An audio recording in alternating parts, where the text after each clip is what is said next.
ఆంధ్రప్రదేశ్లో కులాల ప్రస్తావన లేకుండా ఏ ఎన్నిక జరగదు. అందుకు కారణం అక్కడ సామాజిక వర్గాలదే అధిక ప్రాధాన్యత. ఒక్కొక్క పార్టీకి ఒక్కో కులం అండగా నిలుస్తుంది. టీడీపీకి కమ్మ సామాజిక వర్గం, జనసేనకు కాపు కులం, బీజేపీకి వైశ్య బ్రాహ్మణ కులాలు, అలాగే వైసీపీకి రెడ్డి సామాజిక వర్గాలు అనుకూలం అన్నది అందరికీ తెలుసు.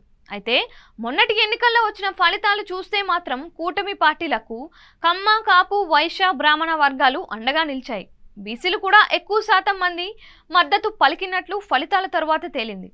ఆశ్చర్యకరమైన విషయం ఏంటి అంటే రెడ్డి సామాజిక వర్గం కూడా ఎక్కువ భాగం కూటమి వైపే మొగ్గు చూపింది అన్నది ప్రధానంగా నిలుస్తుంది. అందుకు కారణాలు కూడా లేకపోలేదు. 2019 ఎన్నికల ముందు వరకు జగన్ వెంటే రెడ్డి సామాజిక వర్గం నడిచింది. వైసీపీ పార్టీ స్థాపించిన నాటి నుంచి అన్ని రకాలుగా జగన్ వెన్నంటే నడిచింది రెడ్డి సామాజిక వర్గం. తమ డబ్బులను ఖర్చు చేసి మరీ 2014-2019 ఎన్నికల్లో రెడ్డి సామాజిక వర్గం నేతలు పెట్టుబడి పెట్టారు. మనోడు అధికారంలోకి వస్తే బాగుంటుంది అని భావించారు. అందుకే వారు ఆ రెండు ఎన్నికల్లో కసి కొద్దీ పనిచేశారు. కానీ 2014 ఎన్నికల్లో అది అధికారంలోకి రాలేకపోయింది. అయినా సరే రెడ్డి సామాజిక వర్గం నేతల్లో 90% మంది పార్టీకి వెన్నుదన్నుగానే నిలిచారు. జగన్ పాదయాత్ర నుంచి పార్టీ విజయం సాధించేంత వరకు అంటి పెట్టుకొని ఉన్నారు. అధికారంలోకి రావాలని చెమటోడ్చారు.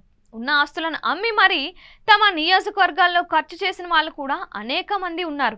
కానీ జగన్ అధికారంలోకి వచ్చిన తరువాత 5 ఏళ్ల పాటు రెడ్డి సామాజిక వర్గ నేతలను దూరం పెట్టారు. పదవులన్నీ ఎస్సీ, ఎస్టీ, బీసీ, మైనారిటీలంటూ కొత్త పల్లవి అందుకొని వారిని వాటికి దక్కకుండా చేశారు.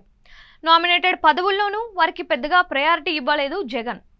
అధికారంలోకి వచ్చిన తరువాత కేవలం ఓట్ బ్యాంకును ఏర్పాటు చేసుకోవడంలోనే నిమగ్నమైన పార్టీకి బేస్ లాంటి రెడ్డి వర్గాన్ని పూర్తిగా పక్కన పెట్టేశారు. కనీసం వారికి అపాయింట్మెంట్ కూడా ఇవ్వలేదు. దీంతో వాళ్ళంతా కసి మీద ఉన్నారు. తాము 10 ఏళ్ల పాటు కష్టపడి సొంత డబ్బు ఖర్చు పెట్టుకుంటే అధికారంలోకి వచ్చిన తరువాత కూడా పట్టించుకోలేదు అని మొన్నటి ఎన్నికల్లో రెడ్లు అడ్డం తిరిగారు. దీంతో ఇప్పుడు జగన్కు తిరిగి సొంత సామాజిక వర్గాన్ని దగ్గర చేర్చుకోవడం పెద్ద సవాల్గా మారింది.